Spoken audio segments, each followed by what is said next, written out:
Welcome, Pathfinders. I'm Rick. And I'm Rachel. We've been spending the past week binge watching our favorite horror movies and playing our favorite horror titles in preparation for this week's field report. That would be Jordan playing PT. Do you think? No, he'll be fine.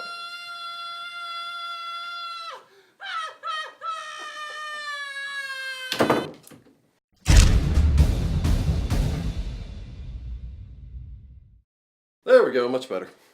Alright, let's get started. Today we are looking at Paizo's most recent campaign-setting book, Horror Realms.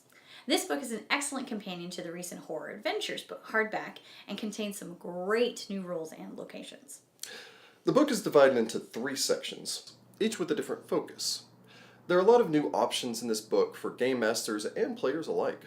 Which is why I'm filling in, while Jordan is probably traumatized by now? Probably.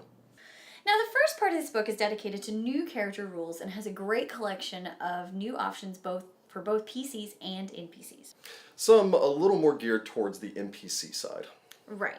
So firstly, this section includes 7 new Arcanist exploits that delve into the Outer Rifts, including some disturbing powers like weeping blood and growing tentacles. Always with the tentacles.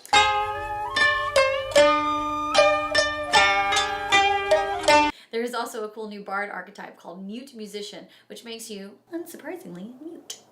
Great for everyone who has wanted to make a bard mime. Not exactly what I think they were going for, though mimes are their own type of disturbing. Also, note that you'll need to use instruments for your somatic components, so mine might actually be off the table. On the subject of archetypes, this section also includes the Scarred Monk who gains power from self-mutilation. Not really my thing. Yeah, I'm not a big monk fan either. Beyond that, there's rules for cursed animal companions, aberrant eidolons, and also the new Dark Tapestry Shaman Spirit. And again, with the tentacles. However, in my opinion, all of these pale in comparison to the Oracle curses based on corruption. This adds 14 new curses to choose from. Considering that before this book there are only 19, that's actually a pretty big deal. Right.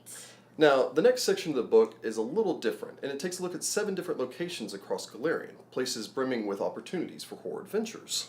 This section is less player-friendly, and if you know that your game master is planning on using this book, I would avoid it. Right. And, to avoid spoilers, I won't go into a great deal of detail. Let's just say that each location brings its own horror feel to the game. These range from cannibal islands, to dark foreboding forests, to disturbing haunted villages.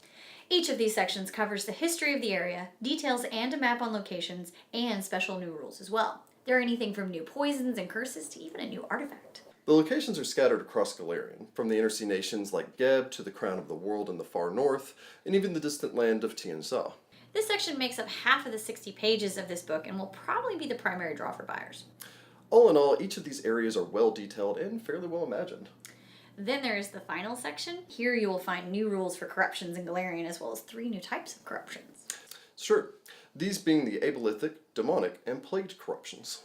This section also contains 4 pages dedicated to variant haunts and a list of monsters by horror genre, so you don't need to go digging for an appropriate beast to terrify your players with. Honestly, one of my favorite sections in this book, all in all. Now, like all books, this one isn't perfect, but for the most part, I liked everything it had to offer for players. As a GM, my only complaint is that with some of the horror realms they detail, a few are just a little too generic, although that may have been the writer's goal.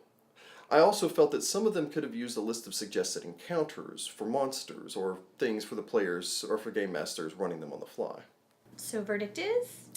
I'm going to give it 4 stars. It's really good, but not quite perfect. Sounds fair.